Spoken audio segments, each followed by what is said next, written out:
Hi, everyone, and welcome to the new episode of the Women for Impact podcast.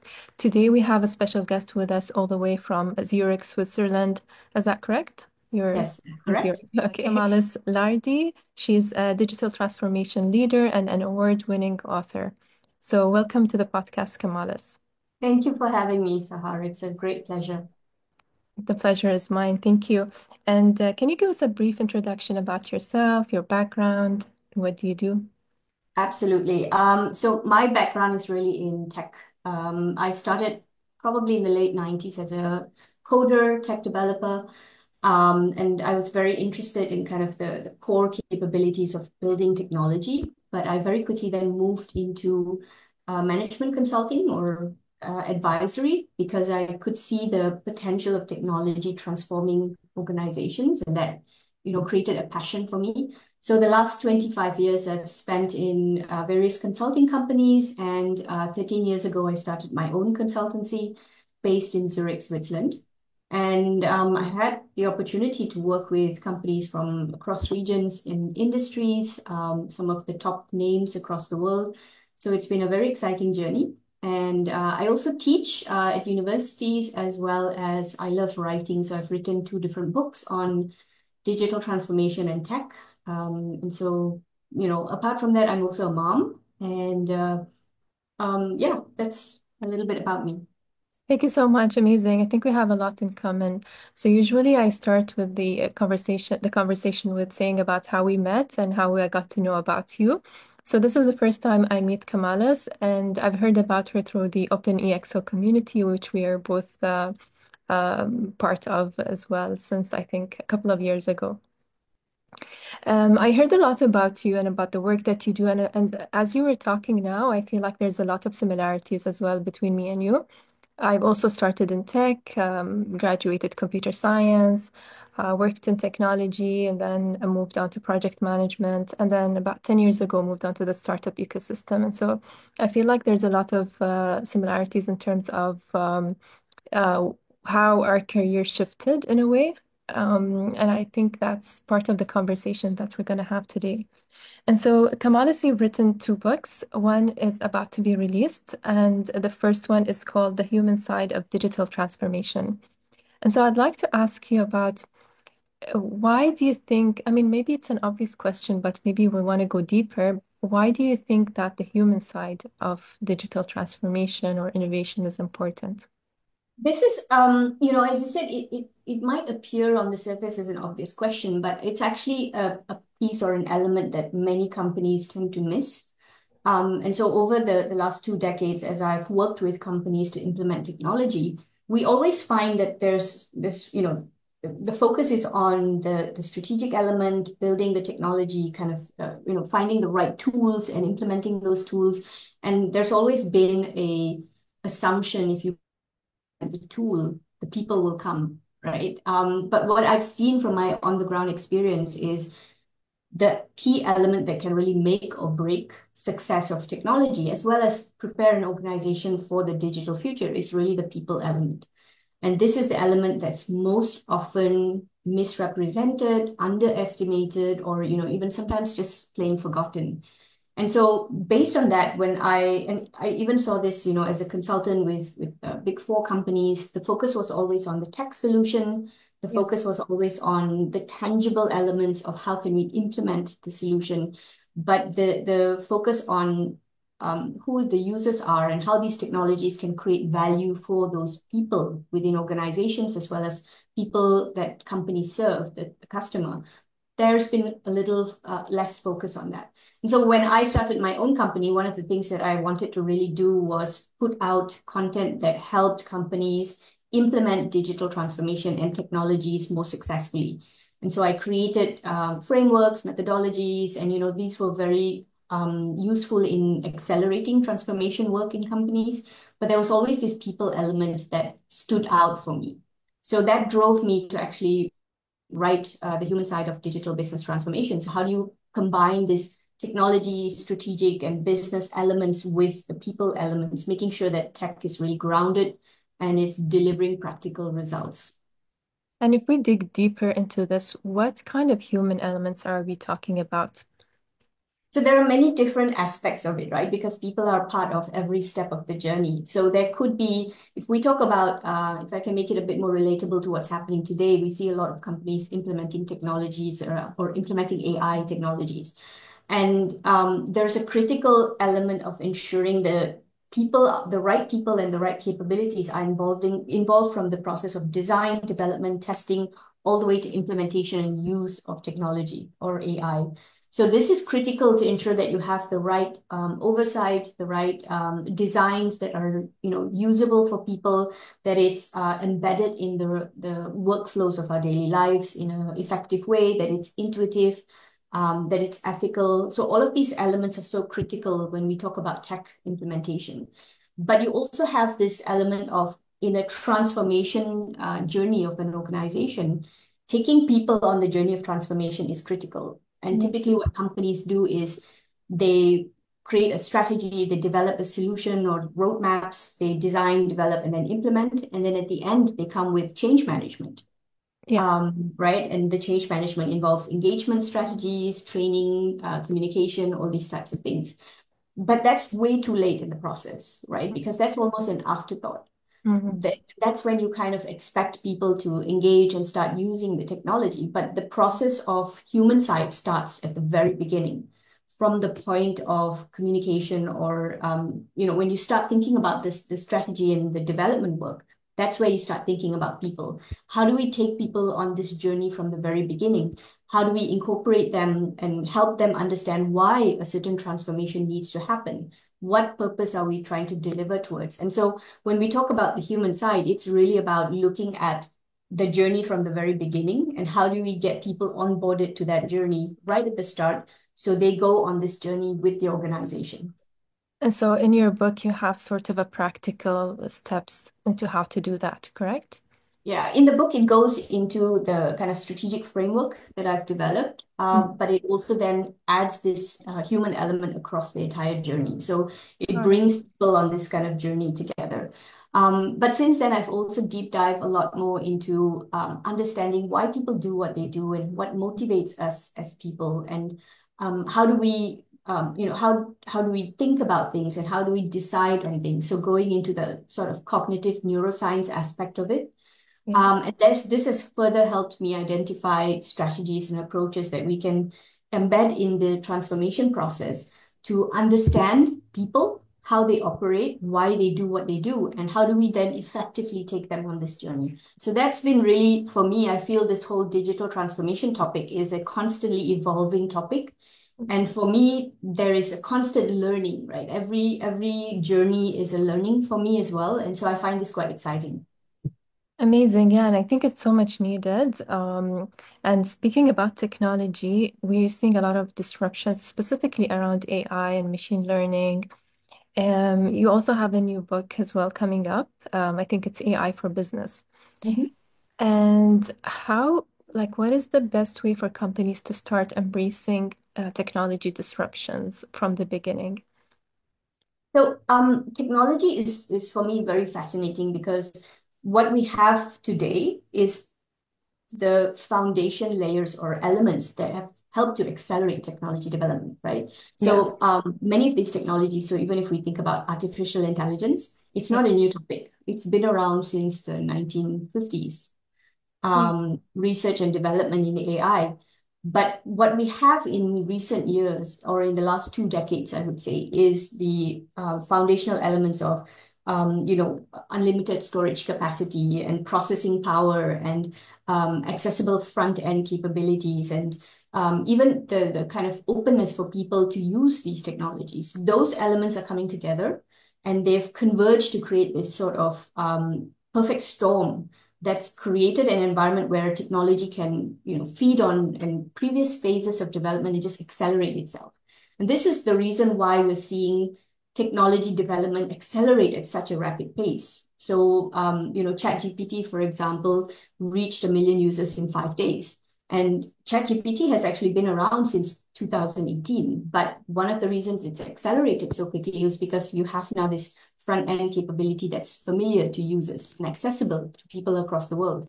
And so these sort of elements coming together allow this tech to develop. We're seeing breakthrough technologies coming out almost on a daily basis.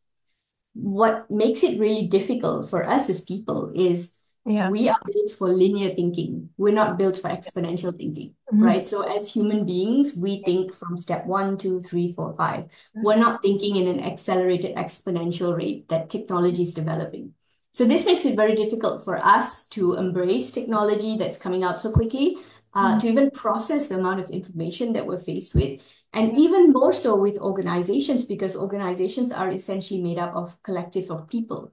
And so to embrace this and to develop, it's kind of challenging as well. And so one of the things I would definitely encourage people to do and companies to do is really the education element. The only way for us to address technology capabilities and to look at how it could impact us is don't get swept up by the hype that's happening in the market. You always have this hype that happens with the news cycles and so on, but Mm. focus on your own organization, your own business, your own work. Even if it's an entrepreneur or a small business, focus on what you do and how you deliver value to the market. And educate yourself around the technologies that can help you deliver that. And this could be AI, it could be, AR, VR, or augmented reality, virtual reality, whatever the tech might be. How does this deliver to your business? Can I create value, or can it help me do something quicker? Can it help me do something better? Can it help me create a new business model or generate more revenue? So focus so really having a very focused approach to educating yourself on these technologies. And focused on value as well. So how does this add value for the business that I'm in and what I'm doing on a daily basis? And I think focusing on learning, being curious, and always being open to this Yeah. sort of abundance and change that technology delivers is going to be so critical. Yeah, one of the most important things that I always say is that being humble and curious when you're working in innovation is super important because the moment you think that I know everything is the moment that you're being disrupted. Absolutely. Yeah, and no This matter is this is part of the reason, sorry, this is okay. part of the reason I always feel a little bit shy when people say, expert or thought leader. And I'm like, not Yeah. really, because everything's changing every day. And it's exciting, but it also, it's a huge effort to continuously keep up to date. And I would find it difficult to identify one person who is a broad expert. There are people who have expertise that go in depth. But from a broad perspective, there's always great things happening. So it's important to stay curious, as you say. Yeah, 100%. I always don't like I also don't like the word expert. I think it's just it doesn't go with the whole industry that we work in. Um, there's a controversial topic about Elon Musk and the work that he's doing with the US government. Aside from politics and, whether people like him as a person or not, I think that for me, when I see that is obvious in my eyes, but still fascinating in a lot of people's eyes. And what I mean by that is that did we really have to bring someone like Elon Musk to help us to transform governments, organizations, and companies? While we can use the same kind of thinking, and me and you also work in the, OpenXO community, we have the XO framework, which is essentially built on the attributes of the fastest growing companies. And so I think with the work that Elon Musk has done with PayPal is very, is something disruptive, let's say. And I think that if we only apply that kind of thinking to everyday companies, governments, etc., then we can reach somewhere. So what are your thoughts on that? This is an excellent question, Zahar, and I think there are many nuances to the topic. Mm, First, I have to qualify by saying I don't believe Elon Musk is disruptive or he's a thought leader in that way. mm, Because if you look at the historical track record of all of the companies he's been involved with, they were never invented by him or developed by yes. him. Yeah, He yeah. bought himself into those positions, Mhm, right? Including mhm. PayPal. Yeah. And so I think this was one of the issues where the person was presented in the market as a disruptive thinker, Mm, whereas it was not really. Because if you look at the actions that are being taken for these efficiency initiatives, they mhm. fall on very, very traditional ways of doing things, which is what does a company do as soon? And I've been, a leader within companies. I've led organizations as managing director, CEO, and so on. And I've worked with many leadership teams The first thing the company does when you talk about cost reduction is people reduction Oh because yes. it's the quickest way, it Yeah. is most impactful. But most organizations end up, kind of rationalizing that or coming back to or right sizing themselves. So they get rid of people to demonstrate a cost reduction, and then eventually have to bring back people to normalize Yeah. the change they've made. So I've seen this cycle, happen many times in companies. Why this happens is because several reasons. One is organizations, and I've worked with government projects as well. They tend to think about which is the quickest way to get my result. Yeah. And this is based on the way leadership teams are measured and the kind of returns they get or the bonuses they get out of the incentive programs for those measures. The Yeah. second element is if you want to do really good efficiency programs, they cannot be done overnight. These things take time. And so coming in and saying we can, reduce X amount in spending or save XYZ within a short amount of time, even within 3 weeks or a month, which is what's been done at the moment.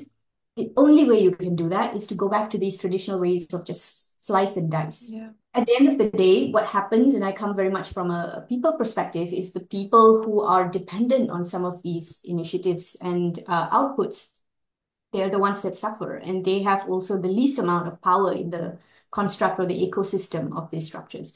So if we think about whether it's an organization or a government efficiency program, you have to really come back to a couple of core elements, right? First of all, having people in there who really truly understand how things work and the Mm. business of the industry. Yeah. Yeah. Those are the experts, those are the people that have been on the ground working in that space. That's critical. You have to have those kind of experts who know the whole process. And a lot of times this means not just the official process of how things happen, but the kind of unspoken process. There might be intangibles and things behind the scene of how things work that people keep as knowledge for themselves, and it's not documented. That's why you need those experts there. And you need the second element, which you mentioned earlier, which is the exponential thinking or thinking out, a different way of thinking, a new mindset. This is where an external expert could be helpful. Someone who comes with a different way of thinking, a different way of doing things. And I like to use this kind of analogy when I speak to leadership teams. There's more than one way to crack an egg, or there's more than one way to cook an egg, Mm. right? You can boil it, you can Yeah. fry it, you can, there's many ways to cook an egg. There's not just one approach. And this is where the exponential and out of box thinking is important. And that's where the role of an external person could be important to bring in this new way of thinking. But essentially, it comes with planning, development.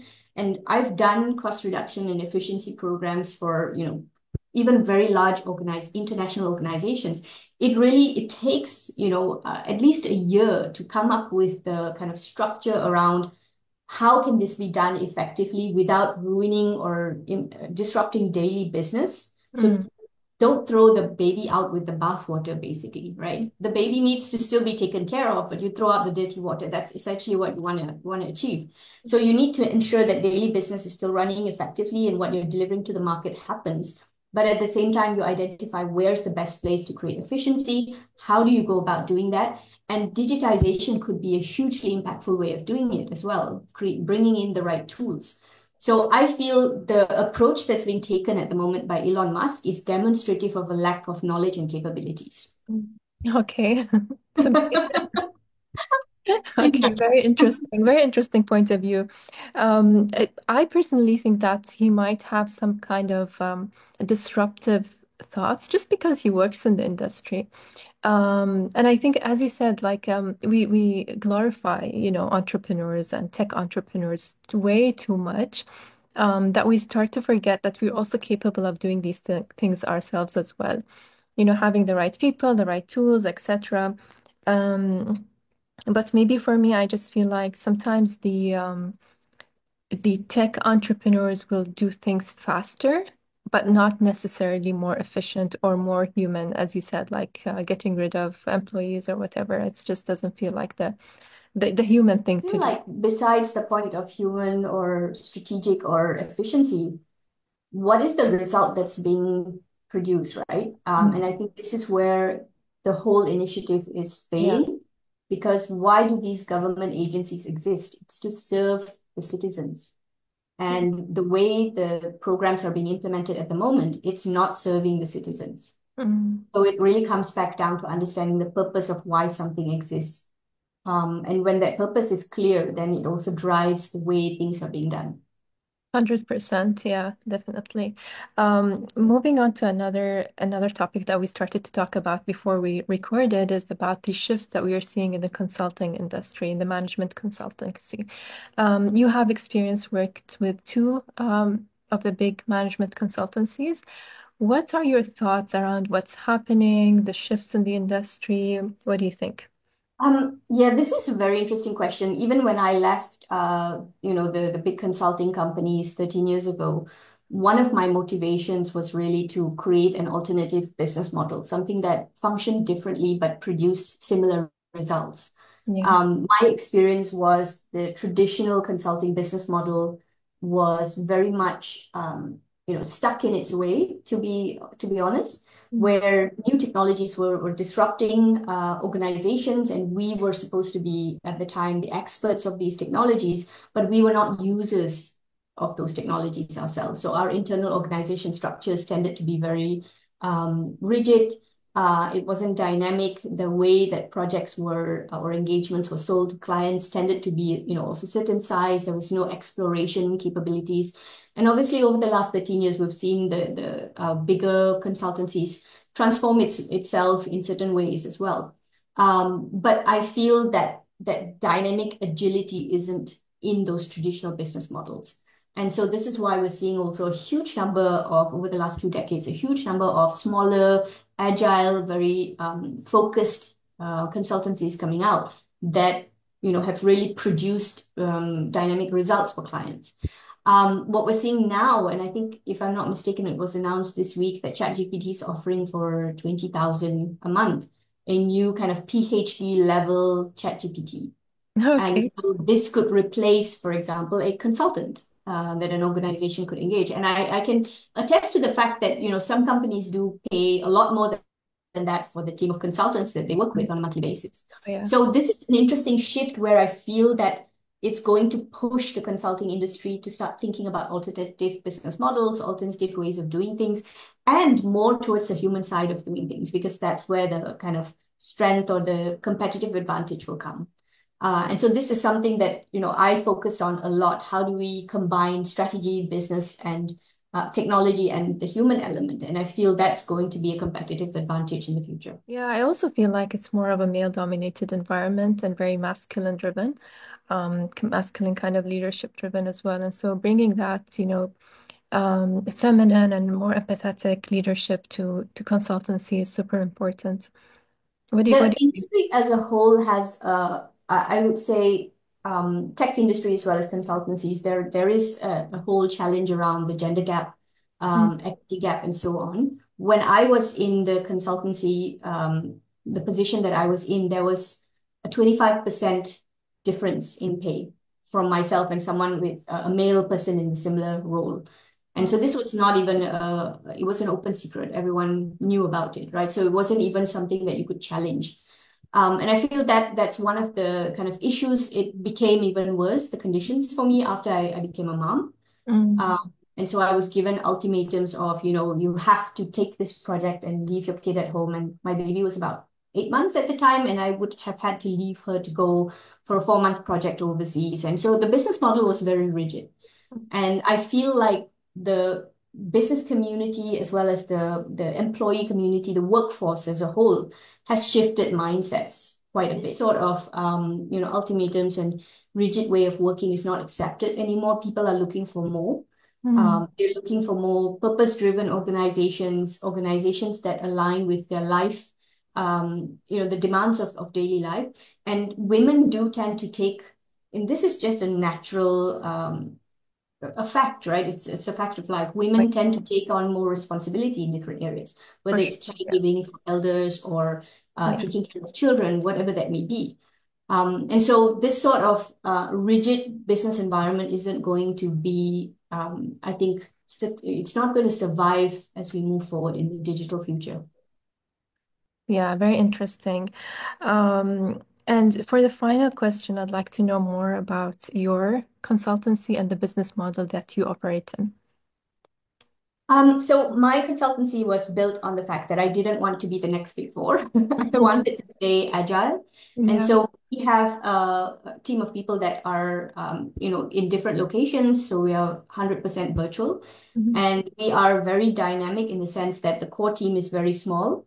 Mhm. But whenever we need a certain capability or expertise, we have a network of people that we work with who plug in, deliver, and then plug out.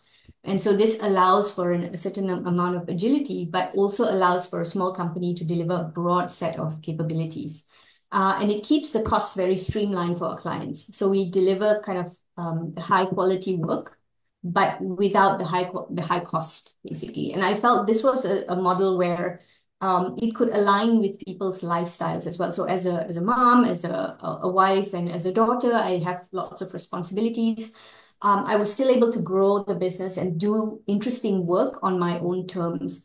And now I have employees as well who are, in positions of, changing lifestyle where they are either looking to grow a family or looking for, different elements in their life. They want to grow and build their lifestyle.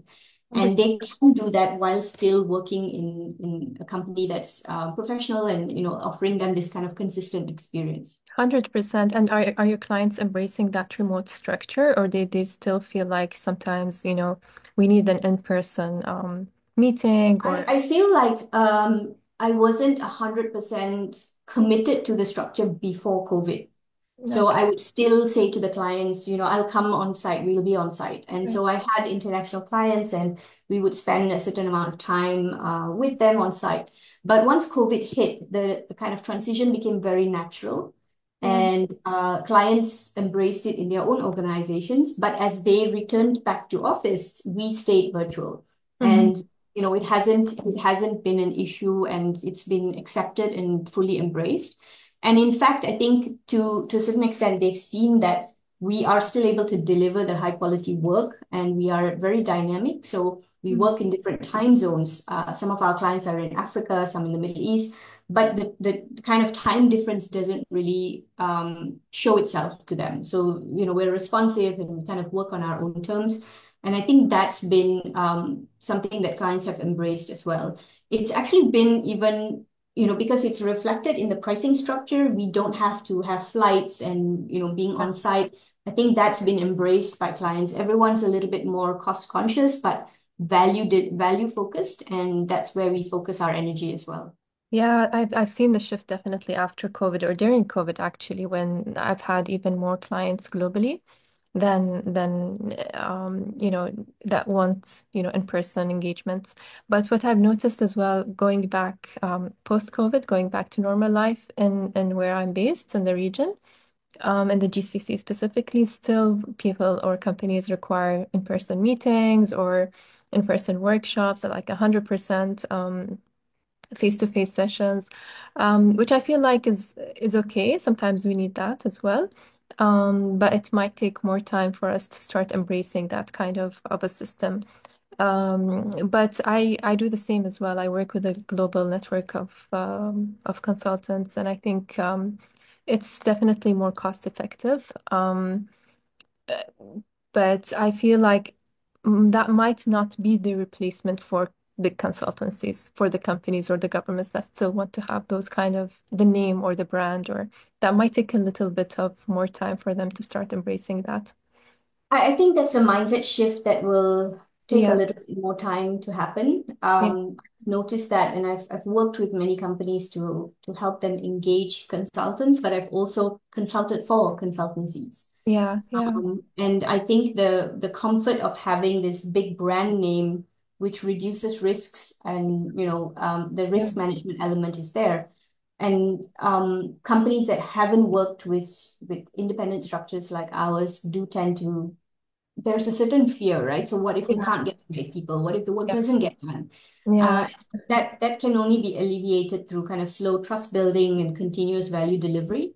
Mm. And so, we're in a position that it's quite positive, and I don't see a huge. The one element I would say is we do get into discussions with companies around on-site. I'm happy to always go on site. My team has done last year. We did a couple of sessions on site in the Middle East as well as in the UK and so on. And my team came over to Switzerland as well. So we do definitely do a combination of physical and digital. But I think one thing that we found very effective as a team to continue our own engagement is we have a virtual office in the Yeah. metaverse. And so logging into the Really? metaverse in our very beautiful virtual Wow. office That's that creates a sense of engagement and belonging. And it's because you don't have this physical limitation, it yeah. also triggers our creativity. And it's a nice space to be in as well. And so that allows us to engage in a almost in-person Yeah. way. Yeah. And it's also a lot of fun to do. So some of us have headsets, others log in through their laptops. And so Mhm. this is, a nice kind of interaction that we built in. And so I'm trying to encourage some of the companies to also try this out. It can actually be mind-blowing and create a very different feeling of being in a space, virtual space. Yeah, they visit your office in the metaverse and get to know you Yeah, and to meet the absolutely. team as well. That's really nice. Thank you so much, Kamalis. I think this is a very lengthy topic that would love to take more time. Thank you so much for joining us. Thank you for your insights, and we'll add all of the links to your books as well under the all of the channels that we have. Thank you so much, Saha. It was a great pleasure to talk to you. I look forward to more engagement. Yeah, for sure. Thank you so much. Have a lovely day. Take care.